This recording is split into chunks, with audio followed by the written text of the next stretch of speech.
Hi everybody, Tex-Mex here. Thanks for joining me for another video. Today I'm doing another Dad's Old Guns video and I'm looking at the HK300. It is a semi-automatic 22 Magnum. Now this rifle is near and dear to me. This is one I've used since I was a small kid. It's a perfect rifle for carrying around, for shooting jackrabbits and cottontails and coyotes and even some smaller javelinas. And I can tell you that with this rifle, I'm sure the body count on this thing is way over 100. It's well into the triple digits as far as how much game I've taken with it over, well, let me think here, probably over the last 40 years. Now you don't see a lot of these.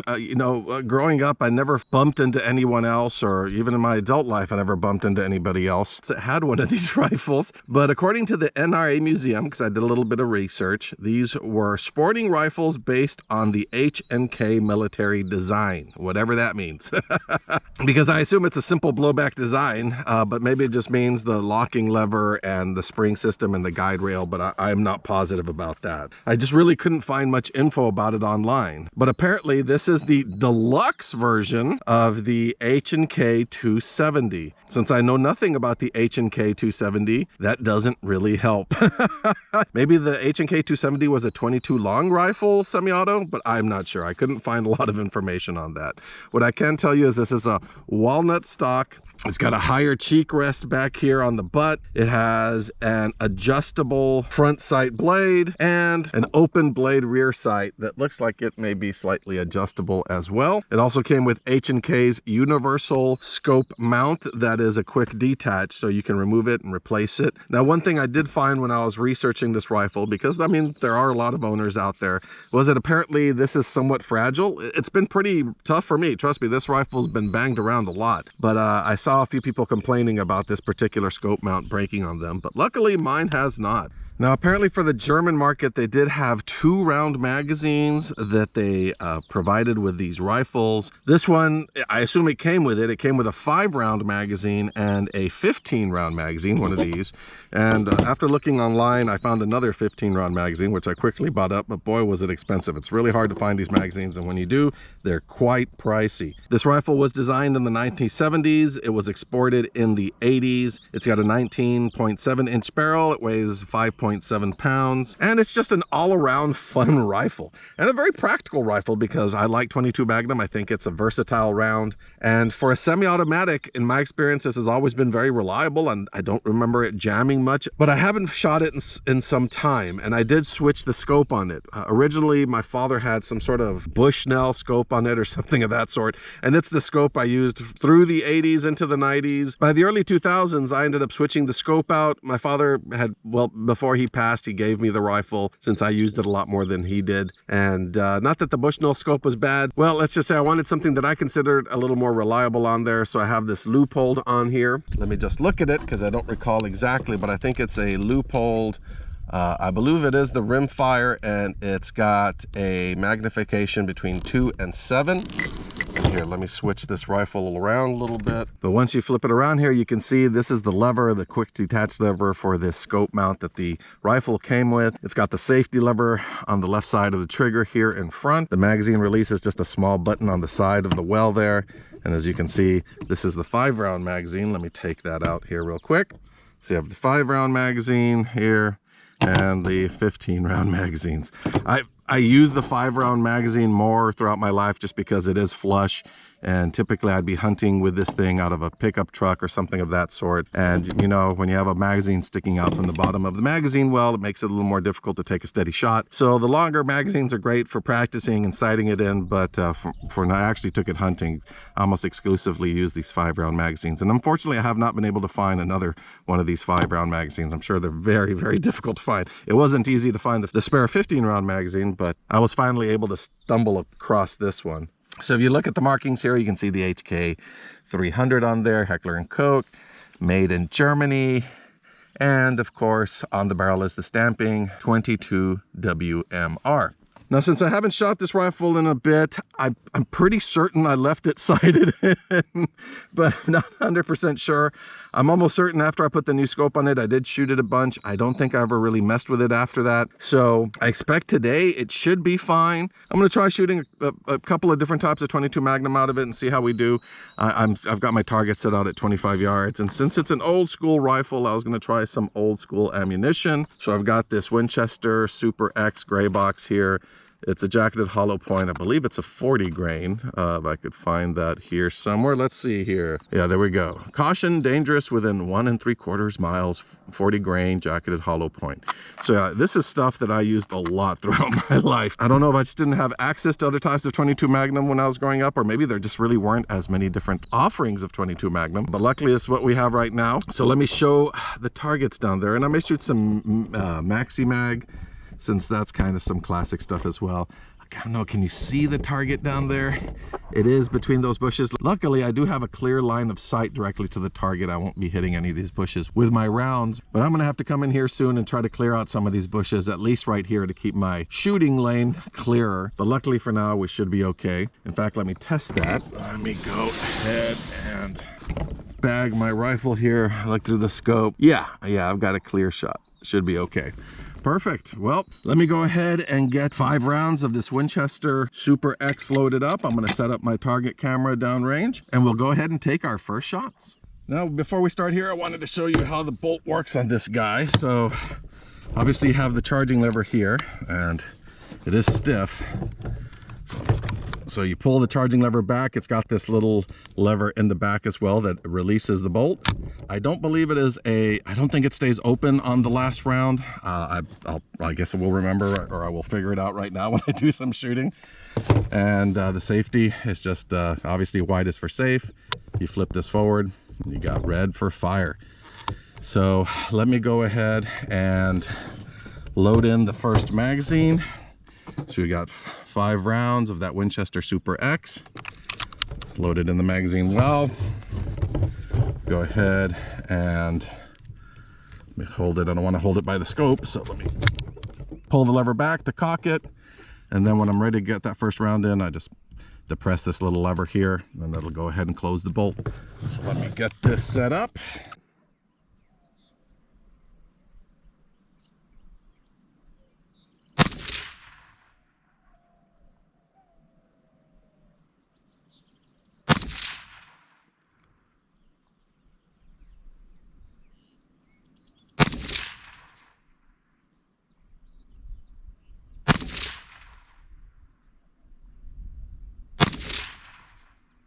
Okay, that's 5 rounds. Not sure how well that did. I'm gonna do another 5 rounds. I did fire a couple of rounds out of this just to warm up the barrel a little bit. I didn't want these first rounds to be literally the first rounds I fired out of it this morning. So I'm gonna fire another 5 just to see if it's starting to settle down. Because truth be told, I think I also cleaned this barrel out the last time I shot it because I put it in storage. Usually if I'm not gonna shoot a rifle for a while, I'll give it a good cleaning. I'll clean the barrel, the bore. I mean, I usually do that anyway when I go hunting, but I'll give it a good cleaning. And as most people know, especially with rim fires, if you clean the barrel too much, you need to put a few rounds through it to kind of get the barrel to settle down again and start grouping a little bit better. So, and there was no bolt hold open. There was no bolt hold open, excuse me. So let's do 5 more rounds.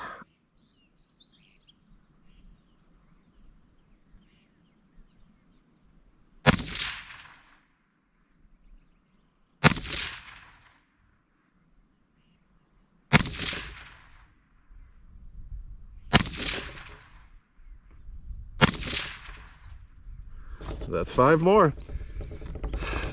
Get the bolt open. Let me take out the magazine. And now let's try a different type of ammunition, see how it does. I'm going to use another old school one. I'm going to use this Winchester Supreme. This stuff I've had for a long time. And when I bought my first CZ, I think it's the 4.52, I bought a heavy barreled version and tried a few different ammos out of it. And this would have been early 2000s. And man, the CZ loved this stuff. It really shot this stuff well. And I had an older Marlin. It was an older Marlin heavy barreled bolt action stainless steel 22 Magnum. I ended up giving it to a buddy. His daughter was real young at the time, and it was a super accurate rifle, and loved this stuff as well. It shot tiny groups with it, so I ended up giving it to him. And for a while, this Winchester Supreme was kind of what I considered premium 22 Magnum ammo. I mean, it was as premium as I could find. Nowadays, there's obviously a lot more manufacturers that have popped into the 22 Magnum market and make some good ammunition, but at the time, this was it. But let me go ahead and switch my target camera to the next target, and we'll go ahead and try the Winchester Supreme. Okay, let me put my ears back on. Now this Winchester Supreme, it is a much lighter bullet. Let's see here. It's a 34 grain jacketed hollow point. So let's see. I expect my point of impact is going to change due to the different weight and style of the bullet. Hopefully we'll still be able to keep it on the target. But let's see here. We're loaded up. Let's see how well it does. Honestly, don't remember shooting this ammunition out of this rifle, so I don't know if it's gonna like it.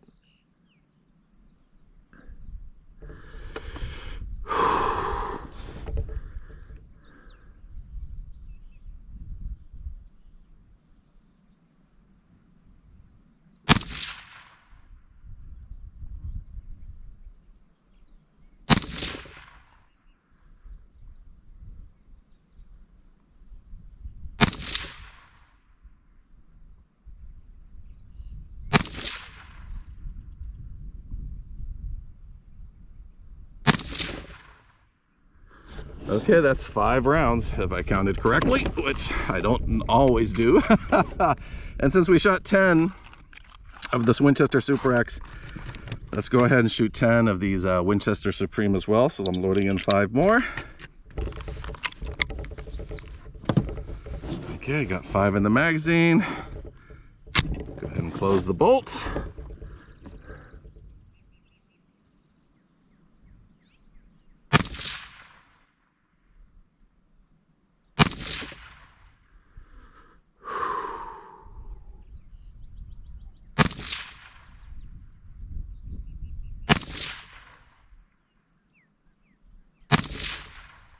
That's 10 rounds. You know, the trigger's really nice on this rifle. The trigger group, this completely comes out when I cleaned it. This whole trigger group comes out. There's a lot of plastic in it. But that being said, it's really nice. It's smooth trigger pull. It doesn't have any creep, and it's got a crisp release, which does help in accuracy. But now that we've done that, I'm going to shoot one more type of ammunition through it. This isn't as old of a box as these other ammunitions, but it's a type of ammo that's been around for a long time. It's the Maxi Mag 22 Magnum hollow point. Let me go ahead, put in the magazine. There we go. And load the first one in. Let's see how well this rifle likes the Mini Mag, or Maxi Mag, excuse me.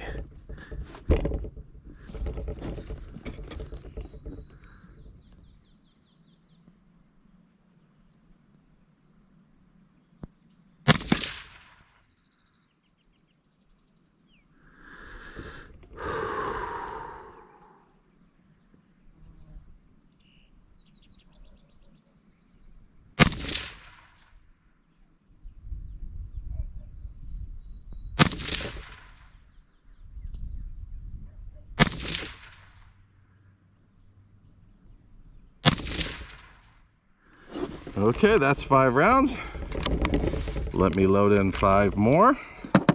Okay, here we go. Got 5 more rounds of the Maxi Mag. Let's get it loaded. Go ahead and cock the lever and see how we're doing with the CCI.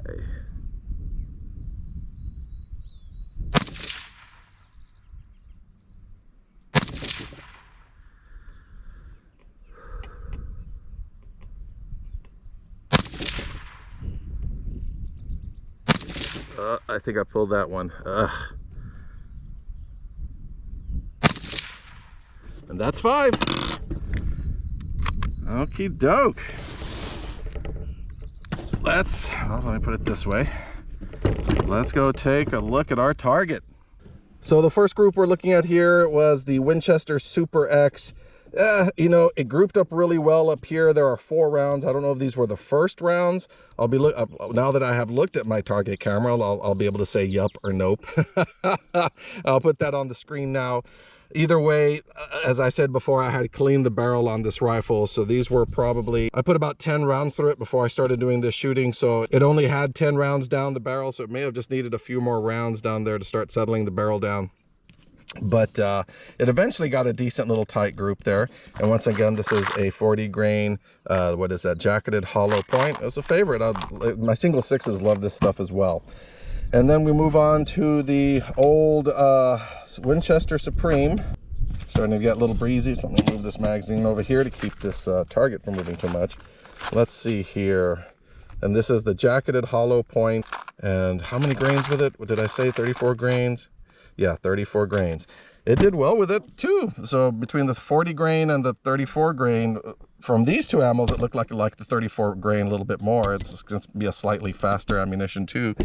But yeah, look at that group. Once again, 7 power at 75 yards on a wobbly table. And then we have our Maxi Mag. This was a 22 hollow point. This was a 40 grain. And wow, look at that. Also a really decent little group. I don't know why my camera keeps doing that. There we go. I won't say it's the tightest group. It looks like if I had a measuring tape, which I think I do have in my bag somewhere, they're probably very similar. These two this is probably the furthest spread right here. And this is definitely the furthest spread right here. So I want to say the CCI, the Maxi Mag, did a little bit better. But it may have just been that my barrel was settling down now that I'm putting some rounds through it. Obviously, this isn't meant to be some sort of competition target style rifle, but obviously it's a very good quality barrel. The chamber must be very nice. I didn't have any jams or misfires. And like I said, in the history of this rifle, I never remember it jamming. This thing has always worked. It's a workhorse. It does great. And with this type of accuracy, I mean, what more could you ask for if I could just take these bullets out there? We're not going to do that. But even then, these being the first shots, they did start grouping really nice up here. Very decent with the 34 grain, and then with the CCI Maxi Mag, also a wonderful group. But as always, ladies and gentlemen, thanks for watching. Once again, I hope you had as much fun watching as I did shooting, because this was a lot of fun shooting. Really, I love shooting 22s and 22 Magnums. I love shooting pistols and everything else. But when I'm shooting 22 and 22 Magnums, it just takes me back to my childhood days, to a simpler time when my poor parents had to do most of the worrying for the family. And I could run around, get to be a kid, out on properties in the middle of nowhere, having fun hiking, shooting, and spending time with my dad. So take care, stay safe, and I will see you in the next video.